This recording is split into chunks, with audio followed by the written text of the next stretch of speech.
आणि पर्सनली मला आवडतं फक्त कोकण. हा, कोकण सगळ्यात भारी पावसाळ्यात करायचं. एक आता आमची विद्यार्थ्यांना आमंत्रण दिलं ना, आपले कोणाला विद्यार्थी ना त्यांनी दिलं आमंत्रण. ते म्हणजे सर आता जून एंडला पाऊस वगैरे चालू राहील म्हणे, आता मी या म्हणे. हा, कोकण पट्टा मासे लेवर म्हणजे सांगतो तुम्हाला. बरं, आपण एक काम करू, आपला जे रुपूज आहे ना, रुपूज आपण इथे वापरू. कुठं?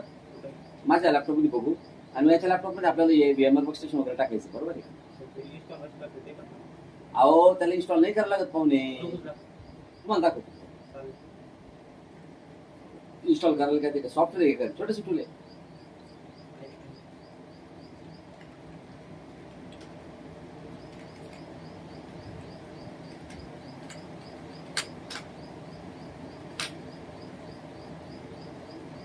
काय तुम्ही पाहुणे काय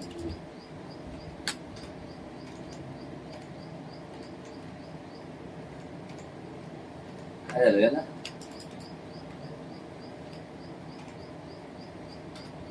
ठीक आहे.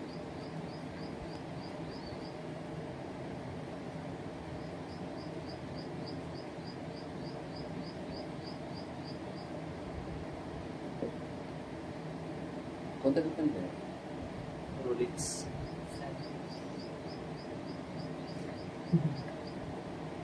रोलेक्स.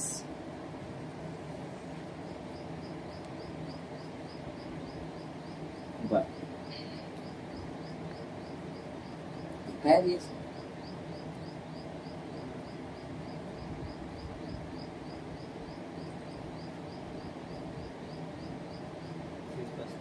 उत्तर टिळे करेगा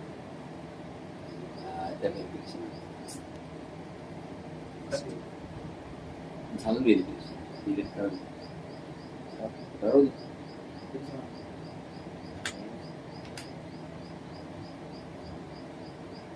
बर, आता हे बघा, रुपूज नावाचं टूल तुम्हाला सांगतो बघा. आता तुमच्याकडे समजा रुपूज नाही, आता तुम्हाला घरून तुमच्या घरी तुम्हाला रुपूज वापरायचं, ते काम करा. तुमच्याकडे कोणतं ब्राउझर ते उघडा. समजा तुमच्याकडे गुगल क्रोम आहे किंवा तुमच्याकडे मायक्रोसॉफ्ट एज आहे, वाट एव्हर इंटरनेट ब्राउझर तर माहिती तुम्हाला. वेबसाईट ऍक्सेस करण्यासाठी, वेबसाईट ब्राउज करण्यासाठी तुम्हाला ब्राउझर लागतं. आता मी हे गुगल क्रोम ओपन केलं. गुगल क्रोम मध्ये काय करा, तुम्हाला गुगल सर्च इंजिन ओपन करा. गुगल सर्च इंजिन मध्ये टाईप करा फक्त रुपूज डाउनलोड फॉर विंडोज. तुम्ही डाउनलोड फॉर विंडोज जर नाही टाईप केलं तरी चालेल, फक्त तुमचं रुपूज जर टाईप केलं पुढे बस, नुसतं रुपूज. ठीक आहे, तुम्ही फक्त रुपूज टाईप एंटर. आणि हे बघा त्यांची पहिली साईड आहे बघा, Rufus. Rufus create bootable USB drive that easy way, right? Drive the easy way. So click here. इथं क्लिक झाल्यानंतर हे बघा, हे रुपूज आहे, सॉफ्टवेअर आहे. पेनड्राईव्हचे सिम्बॉल पण आले त्याला, बिलकुल सेम आहे. आणि बस इथं आले का, कुठेतरी डाउनलोडचा ऑप्शन असेल बघा. त्याचं म्हणणं असं आहे, याच्यामध्ये वेगवेगळे लेटेस्ट रिलीज आहे त्यांच्याकडं. रुपूज 4.7 स्टँडर्ड 64 बीट. किती MBचं पाहिजे तुम्ही? 1.6 MB. मग हेच 1.5 MB सॉफ्टवेअर टूल आहे तेवढं. बिटा व्हर्जन पण त्याचं, पण बिटा नको आपल्याला. हे लेटेस्ट वाला जे आहे ना, आपल्या याला म्हणतो आपण बिटा, म्हणजे हे स्टेबल व्हर्जन नाही. आपल्याला कोणतं व्हर्जन पाहिजे? स्टेबल. हे वाला जे वरचं स्टेबल व्हर्जन. सिस्टम रिक्वायरमेंट काय? विंडोज 8 और लेटर ऑपरेटिंग सिस्टम पाहिजे याला. Okay, and yes, get it. इथं क्लिक करा. सगळ्यात वरचं जे सगळ्यात लेटेस्ट इथं क्लिक केलं, त्याला ते डाउनलोड सुरू होईल. एक बॅकलोड आलं. रुपूज 4.7.exe हे फोल्डर ओपन करा. डाउनलोड्स नावाच्या फोल्डरमध्ये डाउनलोड. तुम्ही काही जर डाउनलोड जर केलं ना, तर बाय डिफॉल्ट डाउनलोड्स नावाच्या फोल्डरमध्येच जातं. हे इथं बघा तुम्हाला. माय कम्प्युटर जर उघडलं तुम्ही, माय कम्प्युटरमध्ये गेल्यानंतर या इथे बघा डाउनलोड्स. दिसतं तुम्हाला डाउनलोड्स. या डाउनलोड्स नावाच्या फोल्डरमध्ये सगळ्यात वरती आलं बघा. जे सगळ्यात लेटेस्ट आपण डाउनलोड करतो का, ते इथं सगळ्यात वरती आहे. रुपूज 4.7 आहे. आणि माझ्याकडे डेस्कटॉपवरती जे आहे ना, आता जे पहिल्यापासून माझ्याकडे ते रुपूज काय आहे 3.30. कोणतंही घ्या, खायचं काही नाही. तुम्ही काही पिक्चर आले असेल तर कळालं आपल्याला. डबल क्लिक करा बघा, इन्स्टॉलेशन वगैरे काही नाही, डायरेक्ट चालू आहे. येस, कशाचं इन्स्टॉलेशन हे ओपन झालं आहे. आणि हे 4.7 आहे. तुम्ही ह्याच्यामध्ये 4.7 नाही घेता. जर माझ्याकडे हे जर चालवलं असेल 3.13 हे हे 4.7 आहे आणि हे 3.13 आहे, सारखं त्याच्यामध्ये काही फरक नाही बघा.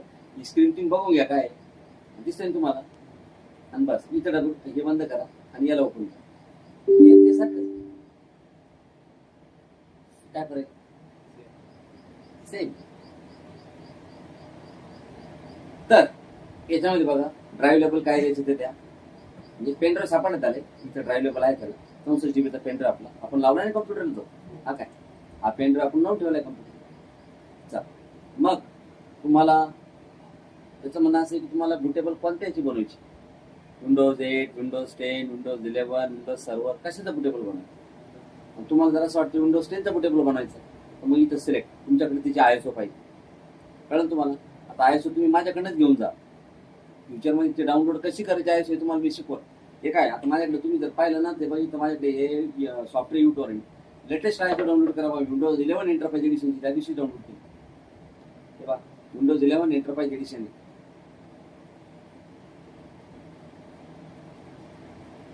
हे बघा ISO आहे का, त्याच्यामध्ये पाहिलं पाहिजे विंडोज 11 एंटरप्राइज हे नाही पाहिजे आपल्याला. आता तुम्हाला विंडोज 10 करायचं ना, आता आपल्याकडे विंडोज 10ची ISO आहे, कुठे तुमची ISO त्याला सिलेक्ट करा, इथं समोर बटन बघा सिलेक्ट आहे का, सिलेक्ट करा. माझी विंडोज 10ची ISO जी आहे ना, माझ्याकडे ISO नावाचं फोल्डर इथे C ड्राईव्ह मध्ये, त्या ISO फोल्डरमधून माझ्याकडे विंडोज 10ची ISO राईट, विंडोज 10ची ISO ओपन करा, आली का. मग त्याचं म्हणणं आहे की इन्स्टॉलेशन कोणतं घ्यायचं तुम्हाला, स्टँडर्ड विंडोज इन्स्टॉलेशन घ्यायचं आहे. अजून एक 2 ऑप्शन असेल इथं, एक असेल विंडोज स्टँडर्ड आणि एक असेल Windows to go. Windows to go म्हणजे you can carry your operating system in pen drive live, कुठे घेऊन जाते, कुठे गेलं पेन ड्राईव्ह लावा तुमची ऑपरेटिंग सिस्टीम चालू होऊन जाते. त्याला लाईव्ह एडिशन म्हणतात, कारण आता नंतरचा कन्सेप्ट डेव्हलप तुम्हाला त्याची जाणं गरजेचं नाही. तुम्ही फक्त कोणता ऑप्शन घ्यायचा, स्टँडर्ड. GPT 2 टाईपचे पार्टिशनिंग स्कीम असतात किंवा 2 टाईपचे पार्टिशनिंग स्टाईल असतात. पार्टिशनचे जे स्कीम असतात किंवा पार्टिशनचे जे स्टाईल असतात दोन, एक आहे MBR, दुसरं आहे GPT. हे बघा आहे का बरं MBR आणि GPT. आपण इथं घेऊया. आता तुम्हाला पहिले सांगतो तुमच्याकडे जे लेटेस्ट आता जेवढे पण आहे ना, आता तुमचा मदरबोर्ड आहे, तुझा लॅपटॉप आहे, तुमचं लॅपटॉप आहे, या लॅपटॉपला आता हे नाही चालत, MBR नाही चालत, त्यांना बुटेबल बनवताना GPTच बनावं लागतं. मग GPT जर घेतलं तर याच्यामध्ये UEFI येतं. तुम्ही जर समजा MBR जर घेतलं तर त्याच्यामध्ये काय येतं, म्हणजे बायस होतं, म्हणजे लिगसी बायस. आपल्याला GPTच घ्यायचं. त्यानंतर व्हॉल्यूम लेबल तुमची मर्जी काय द्यायची तुम्ही देऊ शकता की तुम्हाला ते ठेवायचं ते ठेवू शकता. मी जर म्हटलं मला फक्त शॉर्टकट म्हणून Win10 नाव द्यायचे. आणि फाईल सिस्टीम कोणती घ्यायची, फाईल सिस्टीम इथं फॅट आणि NTFS असे 2 फाईल सिस्टीम असतात.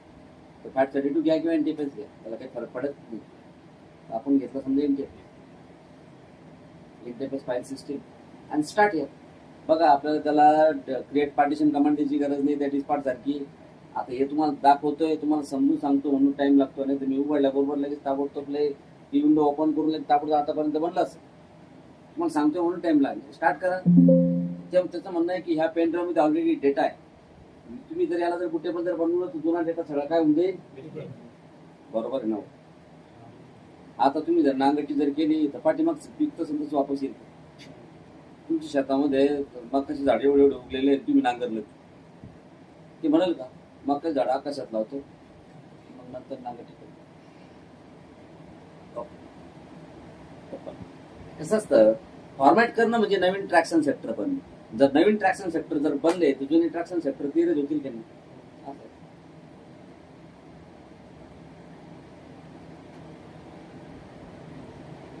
अशी फरक आहे.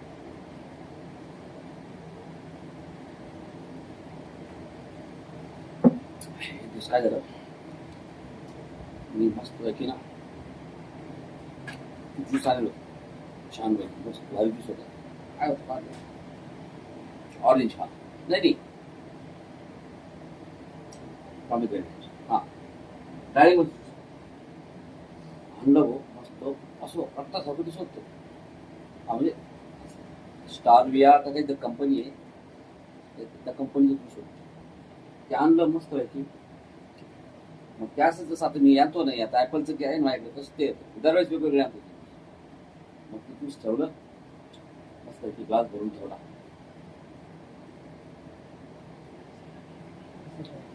मग काय झालं, त्याच्यात माणूस बाहेर दोनावर मी नेमकं पडले होते त्याच्यामध्ये माशी. ग्लास जवळपास इतका भरला तुम्हाला तुमचं नाही इतका भरला, माशी पडली. मुलं बसले सगळे आजूबाजू. काय करावं काय तेच काय करावं म्हणजे माझा प्राण कसा होता माहिती का, माझ्या मनात आलं माशी काढून पण आता नेमकं बसेल पोर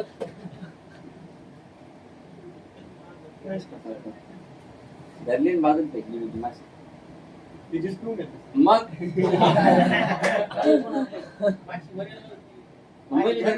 अरे भाऊ दादा मेली जात का फरक पडणार तिला. आता 1 घंटा पूर्वी माझी ती पाणी तशी मारत नाही, मेली जात का फरक पडणार तिला. जेवढी एवढी माशी मेल्या ना तुम्ही तेवढं मोठी 20 सेकंद येणार बघा. तिच्यासाठी समुद्र होता तो बरोबर आहे.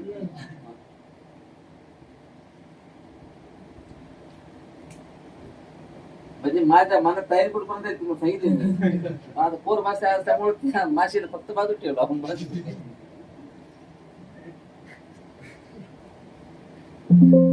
झालं काय लागायचं बुटेबल बनवायला, बाकीचे फायदे बनलं बुटेबल. ते बुटेबल बनलं आणि ते विंडोज 10च्या सगळ्या फायला आल्या त्याच्यामध्ये. ते बघा क्लोज, हे बघा माय कम्प्युटर उघडा तुम्ही, हे बघा ते विंडोज 10चं आहे का, आणि याच्यामध्ये बघा सगळ्या फायला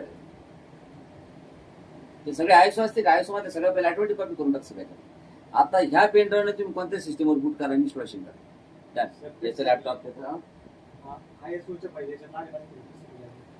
हो आयसो पाहिजे लागतं ना. हे काय आयसो आहे ना आपल्याला, हे काय नाही आपल्या तुम्हाला दाखवली का मी आयसो आहे म्हणून आपल्याला, हे काय ना.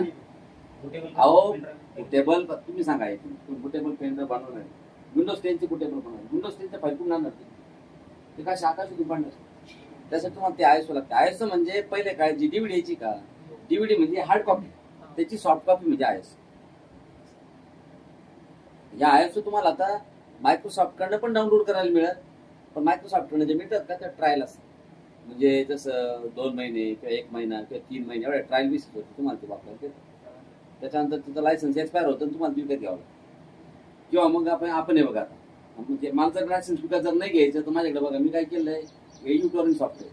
युटोरेंट म्हणजे मी टोरेंट्स जेव्हा टोरेंट साईटवर गेलो आणि बघा 4.84 GB आयसो डाउनलोड केली. फुल एकदम फुल म्हणजे ना याला क्रॅक करायची गरज नाही, पुन्हा विकत घ्यायची गरज नाही काहीच, म्हणजे फुकटमध्ये विकत घे असं.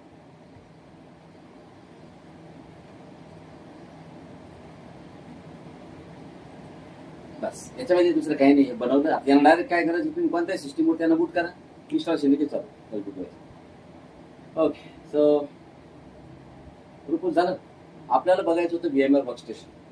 काय बघायचंय? VMware workstation. काल जे आपण शिकलो ना VMware वर्कस्टेशन